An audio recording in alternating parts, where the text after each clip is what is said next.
Music is a crucial component in any TV series. However, from OPs to AMVs and OSTs, the number of music-related shorthand used by fans abundantly demonstrate that songs and scores are maybe even more significant to the anime experience.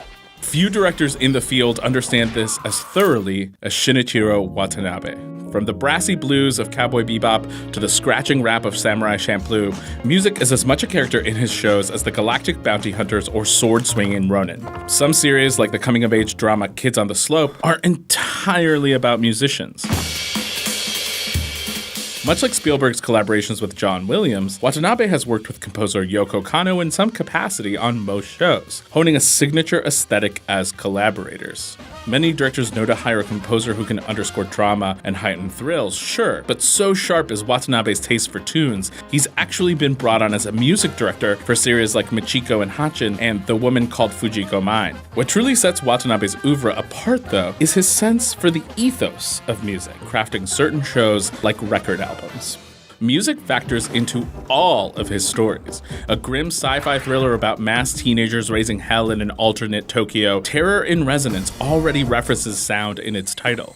And Watanabe has readily explained how inspiration for the series came from the mental images that tracks by Sigur Rós conjure in his mind.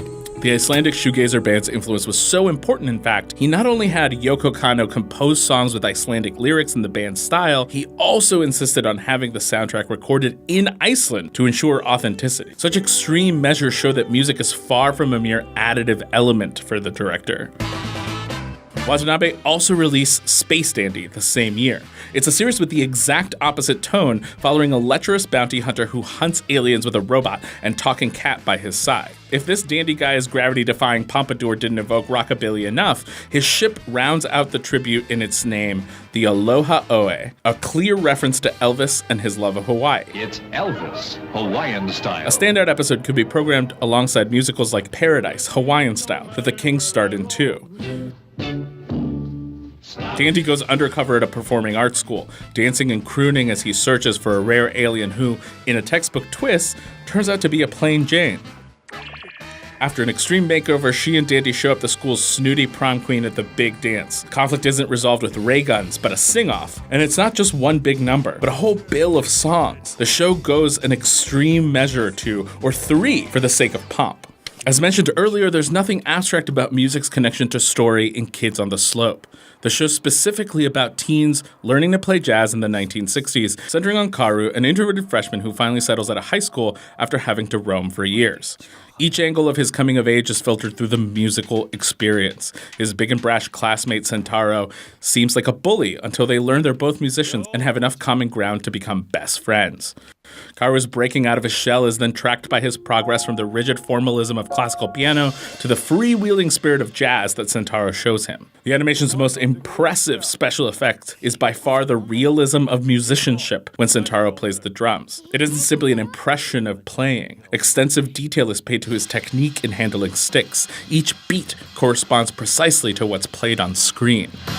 Being the son of a Japanese civilian and an American GI, Sentaro also embodies a meeting of East and West that's often reflected in Watanabe's work. His most famous series doesn't even feature jazz, it's named for a subgenre of it. The series, of course, is Cowboy Bebop, which follows a gang of ghoulish bounty hunters who chase the scum of the universe and evade galactic gangsters. The stylish Spike Spiegel leads, with ex-cop Jet Black as his right-hand man, Edward as his quirky hacker, and amnesiac Faye Valentine as the resident femme fatale. As mentioned, Bebop is a more virtuoso jazz style characterized by rule-breaking and long, improvised solos, like when the sax takes over the show's intro. References span the gamut of genres, though. Episodes are titled after classic rock records like Aerosmith Toys in the Attic and Kiss's Hard Luck Woman. 3 are named for Rolling Stone songs alone. The series' show-stopping number, The Real Folk Blues, also shares its title with a series of albums played by Chess Records that feature John Lee Hooker and Muddy Waters, among others. Most significantly, Yoko Kanno was allowed to start composing before the plot had even been finalized. Quite often, she'd present songs Watanabe hadn't ordered, and he'd actually be inspired to create new scenes to fit them. Title cards even pointedly referred to episodes as sessions, as if they're the product of jams at a recording studio. The conflation is reflected in how Watanabe structures the show as well. A handful of episodes chart the arc of Spike's escalating grudge with a gang rival, but otherwise, most installments are self-contained by design.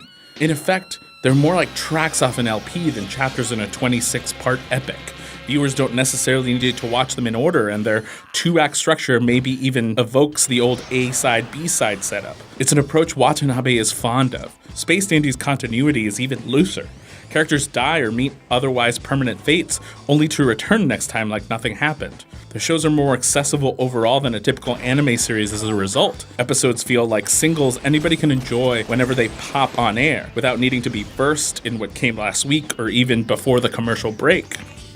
Bebop's immediate follow-up, Samurai Champloo, strums on enough common themes as to feel like a variation on a standard. Again, we follow a small band of endearing rogues who navigate a vexing crisscross of underworld goons and thuggish authorities. Here, it's a tea shop waitress, Fu, who gets caught up with a couple of rival swordsmen, the refined Jin and the belligerent Mugen. Even the series titles have a parallelism, juxtaposing old-time adventures with terms that denote modern improvisation. You know what a samurai is, but Champloo is an interesting word from the Japanese prefecture Okinawa. Literally, it refers to cooking methods, roughly translating to stirred together.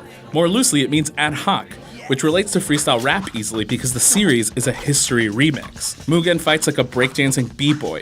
A caddish lord tries to charm Fu with the aid of a hype man who uses a sword hilt like a mic as he beatboxes. Scene transitions skip and shuffle with the sound of turntable scratching, and a hip-hop sensibility shapes the plots as well. Watanabe plays fast and loose, mixing in anachronisms like samples from a DJ's record stack. Episodes cover the Shimabara Rebellion and Dutch exclusivity, even though their Edo-era timing rarely lines up. The most outrageous one features a baseball game played by bat-wielding ninjas, despite how Commodore Perry wouldn't arrive in Japan for another couple of centuries. These aren't goofs. The director has granted himself artistic license, borrowing from whatever interests him, whenever he feels like it.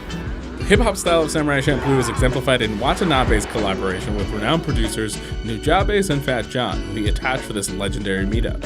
Watanabe knew he wanted to use hip-hop music for Champloo, but since Yoko Kanno wasn't a hip-hop musician, and despite some suggesting he work with her anyway, he thought the feel of the music would sound fake. So his natural choice was Nujabes, who was known for the soulful use of jazz in his own records.